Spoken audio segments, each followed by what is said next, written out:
नमस्कार दोस्तों, साधक के प्लेटफॉर्म में आपका स्वागत है। निबंध बूस्टर सीरीज की शुरुआत उन लोगों को सफल बनाने का एक छोटा सा प्रयास है जो निबंध लिखना तो जानते हैं बट अच्छे नंबर नहीं ला पाते हैं। अतः हमारा उद्देश्य उनके निबंध को बूस्ट करना है। इसके तहत हम क्या कर रहे हैं कि शिक्षा संबंधी, स्वास्थ्य संबंधी, महिलाओं से संबंधी, संस्कृत से संबंधी, राष्ट्रवाद से संबंधी, साइंस और टेक्नोलॉजी से संबंधित इन विषयों के बारे में हम कुछ आपको महत्वपूर्ण जानकारी उपलब्ध कराएंगे, जिसे आप अपने एग्ज़ाम हॉल में ले जाएं और एग्ज़ाम हॉल में ले जाके आप सबसे अच्छा नहीं बल्कि दूसरों से अच्छा निबंध लिख पाएं। अब प्रश्न उठता है कि सबसे अच्छा क्यों नहीं? सबसे अच्छा इसलिए नहीं क्योंकि सबसे अच्छे निबंध की कोई परिभाषा नहीं होती, ठीक है। इसलिए आपको दूसरों से अच्छा निबंध लिखना है ताकि आप अच्छा रिजल्ट ला पाएं, ठीक है। इस पूरी सीरीज में हम दो कॉन्सेप्ट पर काम करने वाले हैं। जो पहला कॉन्सेप्ट है वो यह है सीधी बात, नो बकवास। हम आपको कुछ ऐसी चीज़ें उपलब्ध कराएंगे जिसे आप आसानी से याद रख सकें और उनका प्रयोग पूर्णतः अपना निबंध में कर सकें। और दूसरी बात होती है, जो दूसरा कॉन्सेप्ट है हमारा, वो यह है कि मिनिमम टाइम मैक्सिमम आउटपुट। इस उद्देश्य की इसका उद्देश्य यह है कि हम छोटे छोटे वीडियोस बनाएंगे आपके लिए। वीडियोस बनाने के बाद कुछ चीज़ें आपको उपलब्ध कराएंगे और छोटे से वीडियोस में कम टाइम में हम अधिक चीज़ें आपको उपलब्ध कराने का प्रयास करेंगे। पहली दो क्लासेस जो हमारी रहेंगी उनमें हम निबंध रणनीति की बात करेंगे। उसके बाद की क्लासों में हम सब्जेक्ट वाइज निबंध मटेरियल आपको उपलब्ध कराने का प्रयास करेंगे। तो चलिए हम शुरू करते हैं आज की पहली क्लास निबंध रणनीति से। सबसे पहले शुरुआत करने से पहले हमें किन बातों का ध्यान में रखना है? शुरुआत करने से पहले सबसे महत्वपूर्ण बात यह हो जाती है कि विषय चयन हम किस तरह से करें। विषय चयन के लिए और दूसरी शुरुआत करने से पहले महत्वपूर्ण बात यह हो जाती है कि रफ रूपरेखा बना लें, जिसे हम आउटलाइन भी कहते हैं, ठीक है। ये दो चीज़ें शुरुआत करने से पहले आपको बहुत महत्वपूर्ण है कि इन चीज़ों को करें। सबसे पहले हम शुरुआत करते हैं विषय चयन की। विषय चयन करते समय आपको ये बात याद रखनी है कि आपके सामने दो तरीके से विषय चयन की ऑप्शन रहेंगे। एक मूर्त विषय का विषय चयन करना है और दूसरा है अमूर्त विषय का विषय चयन करना है। तो सबसे पहले हम अध्ययन करेंगे कि ये मूर्त विषय होता क्या है। मूर्त विषय यह होता है कि पूछी गई विषय वस्तु का सीधा उल्लेख करना। इसके लिए क्या है कि आपको बहुत सारे फैक्ट की ज़रूरत पड़ेगी, बहुत सारे कथनों की ज़रूरत पड़ेगी, बहुत सारे नीतियों की ज़रूरत पड़ेगी, बहुत सारे दर्शन की ज़रूरत पड़ेगी। इन सारी चीज़ों जब चीज़ें उपलब्ध होंगी तब मूर्त विषय की आवश्यकता पड़ेगी। और जो आपकी लेखन शैली है उसकी स्वतंत्रता थोड़ी सी कम होगी, अपने विचार प्रस्तुत करने की स्वतंत्रता थोड़ी सी कम होगी मूर्त विषय में। इसका उदाहरण देख लेते हैं। उदाहरण के तौर पे यदि हम देखते हैं तो ग्रीन इंडिया बनाम डिजिटल इंडिया, क्या हो विकास का सही पैमाना। तो यहाँ पर हम यदि नज़र डालें तो ग्रीन इंडिया के लिए भी हमें फैक्ट की ज़रूरत होगी, डिजिटल इंडिया के लिए भी हमें फैक्ट की ज़रूरत होगी। ग्रीन इंडिया के उद्देश्य क्या हैं, डिजिटल इंडिया के उद्देश्य क्या हैं, ये सारी चीज़ें जब होंगी तभी आप एक अच्छा लेखन कर सकते हैं, ठीक है ना। अब हम दूसरा बिंदु उठाते हैं, अमूर्त विषय। अमूर्त विषय एक ऐसा विषय होता है जिसमें कल्पना संबंधी बातों का उल्लेख ज़्यादा होता है। यदि हम सीधे अर्थों में इनका मायने समझने की कोशिश करें तो आपकी जो लेखन शैली की स्वतंत्रता होती है ना, उसमें आपको पूर्ण स्वतंत्रता प्रदान की जाती है। इसका उदाहरण हम समझ लेते हैं। उसका उदाहरण है वह सपने जो भारत को सोने ना दे। ये यूपीएससी में आया हुआ निबंध का एक टॉपिक है और इसमें आप पूर्णतः स्वतंत्रता के साथ शुरुआत से लेकर अंतिम तक एक प्रवाह के साथ निबंध लिख सकते हैं। इसमें ज़्यादा फैक्ट की ज़रूरत नहीं है, ज़्यादा रिपोर्ट की ज़रूरत नहीं है, इस तरह की चीज़ों की ज़्यादा आवश्यकता नहीं है। इसलिए हम कह सकते हैं कि मूर्त और अमूर्त विषय में से किसी एक विषय का बड़ा सोच समझ के आप चयन करें, ठीक है। अब हम दूसरी बात करते हैं रफ रूपरेखा की। यह एक बहुत ही इंपॉर्टेंट पार्ट है आपके निबंध के प्रवाह को बनाए रखने के लिए। प्रवाह निबंध का एक महत्वपूर्ण पार्ट होता है। यदि प्रवाह नहीं होगा तो पढ़ने वाले को वह निबंध बोझिल लगने लगेगा। ठीक है, तो रफ रूपरेखा के लिए, आउटलाइन बनाने के लिए आपको क्या करना है? सबसे पहले तो निबंध लिखने के लिए जितना टाइम आपको दिया गया है उस टाइम में से 10 या 15 मिनट आप रफ रूपरेखा बनाने में खर्च करें। इसके लिए आपको क्या करना है? कुछ महत्वपूर्ण कीवर्ड्स लिख लेने हैं। फॉर एग्जाम्पल, आपको किसी विषय पर निबंध लिखना है ना, तो उसके कथन क्या लिखने हैं आप लिख लें, कविता क्या लिखनी है लिख लें, दोहा इस्तेमाल करना है कि नहीं वो आप लिख लें। इसके अलावा मेन बॉडी में प्रमुख आयाम जैसे सामाजिक आयाम, राजनीतिक आयाम, सांस्कृतिक आयाम, किन आयामों में आपको क्या लिखना है, छोटी छोटी चीजें लिखना है। ठीक है, अब मैं आपको एक उदाहरण बता देता हूं। जैसे मान लीजिए आपको एक दोहा प्रयोग करना है, ठीक है, उस निबंध के विषय में। अब वह दोहा क्या है? मुखिया मुख सो चाहिए, खान पान को एक, पालय पोसें सकल अंग, तुलसी सहित विवेक। इस पर यदि हम नजर डालें तो इतना बड़ा दोहा लिखने की जरूरत नहीं है, क्योंकि आपको वहां लिखना है एग्जाम हॉल में, तो आपको वो चीजें तो याद ही होंगी। तो यहाँ पे इसके लिए आप मुखिया लिख लीजिए, ये याद रखने के लिए कि ये वाला दोहा हमें प्रयोग करना है। ठीक है, ये आपको रफ रूपरेखा में करना है। उसके बाद दूसरी हेडिंग जो मैंने डाली है वो ये डाली है कि सावधानी हटी दुर्घटना घटी। आखिर ये हेडिंग मैंने क्यों डाली? वो इसलिए कि हमें याद रखना है कि निबंध लिखते समय हमें बहुत ही सावधानी रखना है। बस उसी का खेल होता है कि आप कितनी सावधानी से, कितने नियंत्रण के साथ कोई निबंध लेखन कर रहे हैं। अब इस सावधानी को सही तरीके से प्रयोग करने के लिए हमें क्या करना है, तो क्या करें और क्या ना करें निबंध लिखते समय, इसकी जानकारी यदि हमें रहेगी तो हम बड़े आसानी से इस निबंध को लिख सकते हैं। तो सबसे पहले हम चर्चा करेंगे क्या करें में। क्या करें में जो पहला बिंदु आता है वो आता है 1 वीक 1 ऐसे फॉर्मूला। सुनने में थोड़ा सा बहुत ज्यादा लगता है 1 वीक 1 फार्मूला, क्योंकि जो एक प्रतियोगी परीक्षार्थी होते हैं उनके लिए एक हफ्ते में एक निबंध लिखना थोड़ा सा टफ होता है। लेकिन आप यदि 15 दिन 20 दिन में भी एक निबंध लिख रहे हैं तो आपकी लेखन शैली में लगातार सुधार होगा। ना केवल निबंध के लिए बल्कि आंसर राइटिंग के लिए भी आपको बहुत अच्छा होगा। इसलिए आपको यह चीज अपनाना बहुत ही इंपॉर्टेंट है। ठीक है, उसके बाद सेकेंड पॉइंट है विषय से ना भटके। विषय से ना भटके का मतलब यह है कि आप जिस विषय का निबंध आपने चूज किया है हर पैराग्राफ में उसकी छाया होनी चाहिए। इस बात पर मुझे एक बॉलीवुड का सॉन्ग याद आ रहा है, आपको याद रखने के लिए बता रहा हूं कि तू जहां जहां चलेगी मेरा साया साथ होगा। ठीक है ना, तो जिस निबंध का विषय आप चूज कर रहे हैं उसकी साया हर एक पैराग्राफ में होनी चाहिए। जो आप कथन इस्तेमाल कर रहे हैं उस कथन में उसकी साया होनी चाहिए। जो आप रिपोर्ट कर रहे हैं उस विषय की रिपोर्ट में उसकी साया होनी चाहिए। इसीलिए आपको याद रखने के लिए मैंने ये पंक्तियां यूज करी हैं कि तू जहां जहां चलेगा मेरा साया साथ होगा। ठीक है ना, तो उस विषय का साया हर एक पैराग्राफ में होना बहुत जरूरी है। अब हम आगे बढ़ते हैं, क्या ना करें।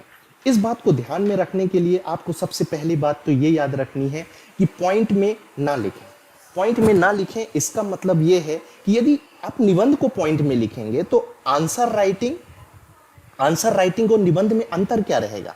मेरे हिसाब से कोई अंतर नहीं रह जाएगा। इसलिए निबंध साहित्य के ज्ञाता अक्सर ये बोलते हैं कि आप पॉइंट में ना लिखकर उसे सही तरीके से छोटे छोटे पैराग्राफ में लिखेंगे तो वह एक आकर्षित निबंध माना जाता है। यदि हम दूसरे बिंदु की बात करें तो दूसरा बिंदु आता है कि डायग्राम या फ्लो चार्ट का प्रयोग ना करें। ठीक है, डायग्राम या फ्लो चार्ट का प्रयोग ना करने के पीछे एक बात यह है कि यदि आपकी लेखन शैली अच्छी है तो आप क्या कर सकते हैं कि जो चीजें डायग्राम या फ्लो चार्ट के माध्यम से बतानी है आप अपनी उसे भाषा शैली के माध्यम से बताइए। वो निबंध ज्ञाताओं के द्वारा अच्छा माना गया है। उसके बाद जो नेक्स्ट पॉइंट आता है कि बड़े पैराग्राफ में ना बनाएं। आप छोटे छोटे पैराग्राफ में लिखेंगे तो उसके दो फायदे होंगे। एक तो ये होगा कि आपका निबंध आकर्षित बनेगा। दूसरी बात यह है कि जो आपके निबंध को चेक करेगा वो बड़ी आसानी से उसे पढ़ सकेगा, उसे समझ सकेगा और वह निबंध बोझिल नहीं बनेगा। तो बोझिल ना बने इसलिए छोटे छोटे पैराग्राफ को हर आयामों का प्रयोग करते हुए आप लिखें। उसके बाद जो नेक्स्ट बिंदु है वो ये है कि अतिरिक्त शब्द सीमा ना लिखें।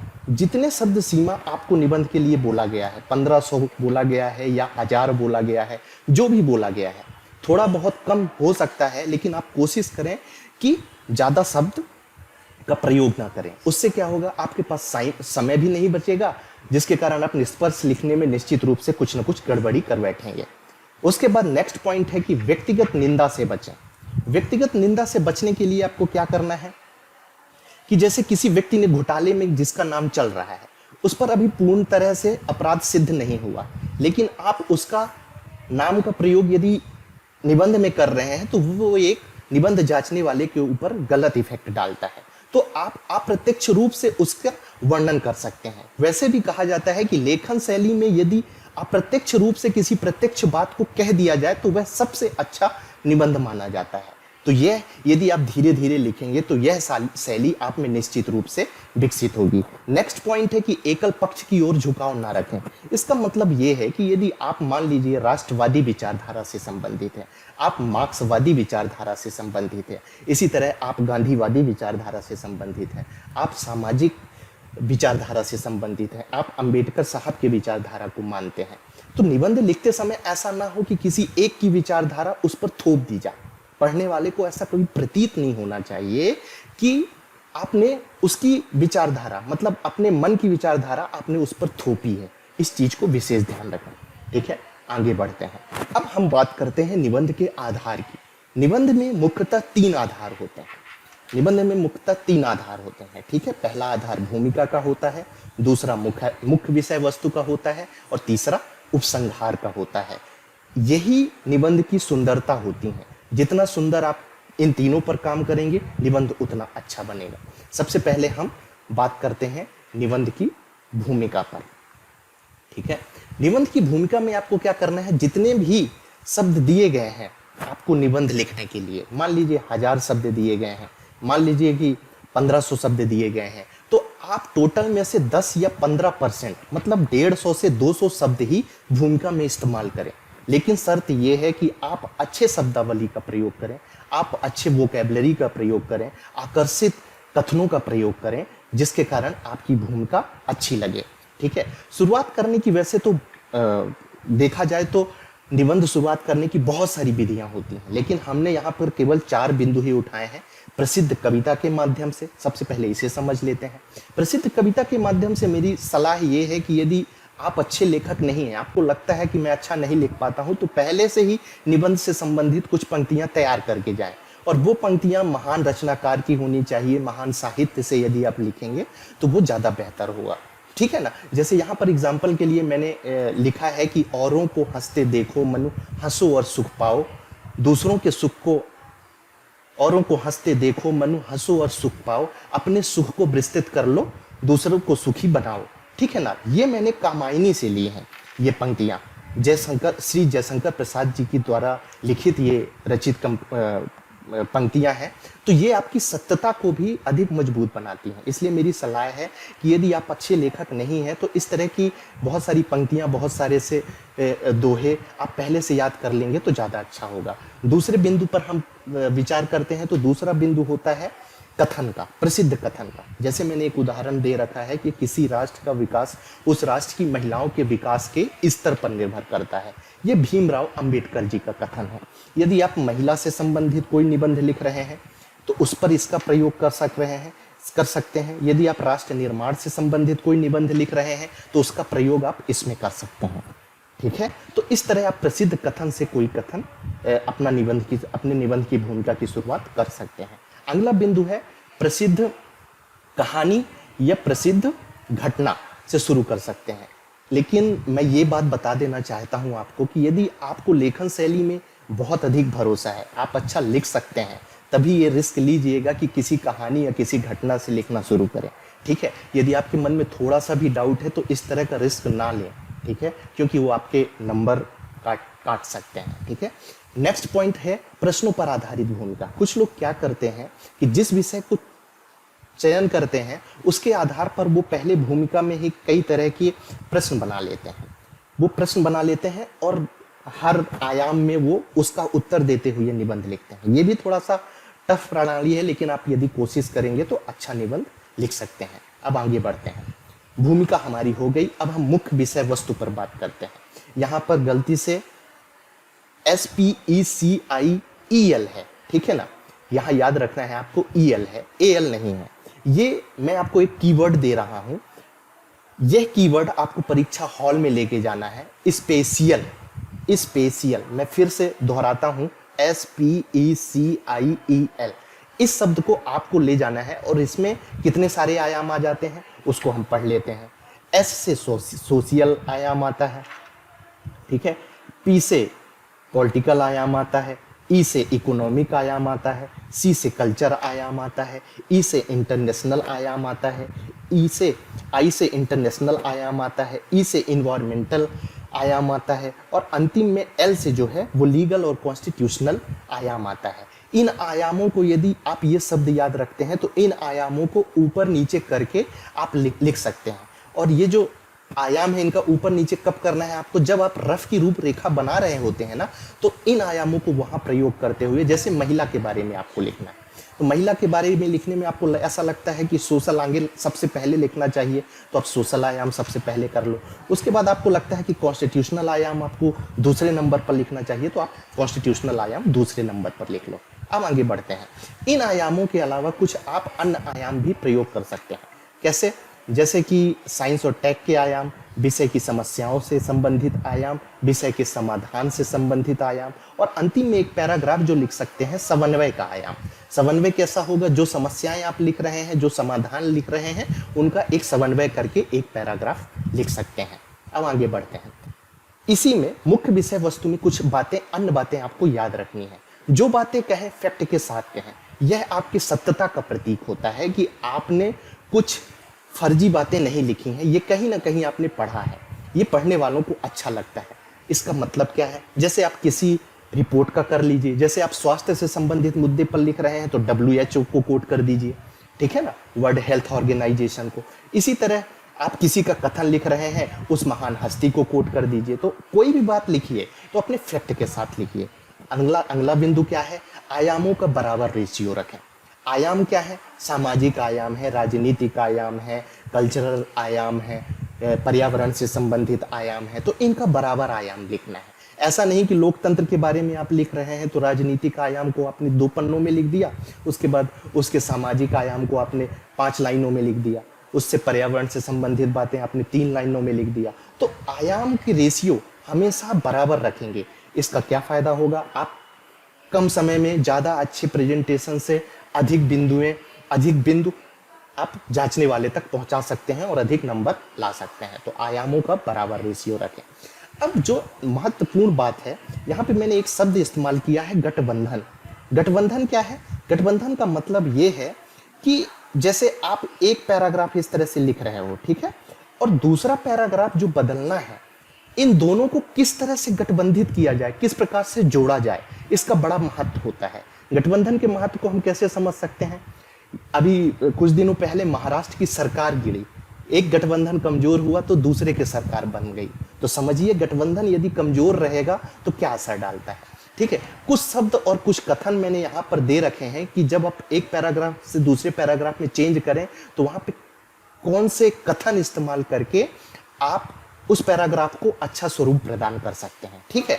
जैसे गौरतलब है कि, कुछ शब्द हैं, जैसे गौरतलब है कि, उसके बाद आप स्टेटमेंट अपना लिख दीजिए, पैराग्राफ शुरू कर दीजिए। इसी तरह दूसरा बिंदु है, यहाँ इस बात पर विचार करना आवश्यक है कि महिलाओं की उन्नति के लिए हमें और अधिक काम करना है, ठीक है। इसी तरह और अगला आपको पैराग्राफ चेंज करना है तो वहाँ लिख सकते हैं, विचार का अगला बिंदु यह भी हो सकता है कि राष्ट्र कल्याण के लिए हमें बहुत सारे उद्देश्यों की पूर्ति करना है। उसके बाद अगला जब पैराग्राफ चेंज करेंगे तो वहां पर कैसे शुरुआत कर सकते हैं, अब हमें इस बात पर भी ध्यान देने की आवश्यकता है।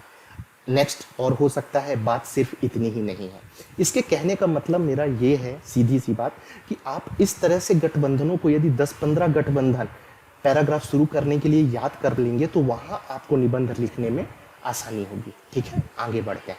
अब निष्कर्ष कैसे लिखना है? निष्कर्ष लिखने समय हमें सबसे कुछ महत्वपूर्ण बातें लिखना है कि निष्कर्ष हमें सुझावात्मक लिखिए। सुझावात्मक कैसे? जैसे आप महिला के बारे में निबंध लिख सकते हैं तो महिलाओं के जीवन में और क्या सुधार हो सकते हैं, SDG का आप उल्लेख कर सकते हैं। इस तरह से ये चीज़ें लिख सकते हैं आप निष्कर्ष में। सकारात्मक निबंध लिखिए, संभावनात्मक निबंध लिखिए कि ऐसी संभावना है कि 2050 में हम भारत देश को यह स्वरूप प्रदान कर सकते हैं, ठीक है। इसके अलावा जो चीज आपने भूमिका में शुरू करी है ना, कोशिश करिए कि वो उसकी झलक थोड़ी बहुत निष्कर्ष में भी दिखाई दे। अब जिस तरह से पैराग्राफ गठबंधन में हमने कुछ बातें बताई थी ना, उसी तरह हम कुछ बातें निष्कर्ष पर भी लिख सकते हैं। ये कहिए कि ये कुछ पंच लाइन्स हैं जिन्हें आप याद रख सकते हैं और अपने निष्कर्ष में यूज कर सकते हैं। ठीक है, जैसे पहली पंच लाइन क्या है? पहली पंच लाइन है कि भारत को भयंकर महाशक्ति नहीं बल्कि शुभांकर महाशक्ति बनाना है। ठीक है, इस तरह हम इस्तेमाल कर सकते हैं जब हम राष्ट्र कल्याण की बात करते हैं। दूसरा बिंदु क्या है? पर भारत को आत्मनिर्भर भारत बनाना है। ठीक है, इसका इस्तेमाल कर सकते हैं। यदि आप राष्ट्र निर्माण की बात कर रहे हैं तो वहां पे यह बात लिख सकते हैं। उसके बाद अन्य क्या शब्द हो सकता है? साइंस ऑफ डिस्कवरी से साइंस ऑफ डिलीवरी की ओर आगे बढ़ना है। जब आप लोकतंत्र की बात कर रहे हो तो इस तरह का स्टेटमेंट आप निष्कर्ष में लिख सकते हैं। इसके अलावा रिफॉर्म, परफॉर्म और ट्रांसफॉर्म, ये महत्वपूर्ण कीवर्ड्स हैं, आप इन्हें याद रख सकते हैं। नई नीति, नई दिशा, प्रतिनिधि लोकतंत्र से भागीदारी लोकतंत्र की ओर आगे बढ़ना है। जहां लोकतंत्र के महत्व के बारे में बात लिखनी हो, आप ये चीजें लिख सकती हैं। ये इनका अंत नहीं है, आप इस तरह से 20-30 स्टेटमेंट लिख लेंगे ना तो आपके निष्कर्ष के लिए सफिशियंट होगा। आगे आने वाले वीडियोस में हम आपको इसी तरह की कुछ बातें सब्जेक्ट वाइज प्रदान करेंगे। ठीक है, और हमारे वीडियो से यदि आप जुड़े रहेंगे तो हम कम टाइम पे आपको अधिकतम इसी तरह की चीजें, जैसे शिक्षा से संबंधित कथन है, शिक्षा से संबंधित कुछ बातें उपलब्ध कराएंगे। ठीक है, और इसकी यदि आप PDF चाहते हैं तो हमारे टेलीग्राम जो साधक नाम से है उस पर जाके आप टेलीग्राम चैनल पर इसे डाउनलोड कर सकते हैं। आज का वीडियो हम यहीं पर समाप्त करते हैं। थैंक यू, धन्यवाद।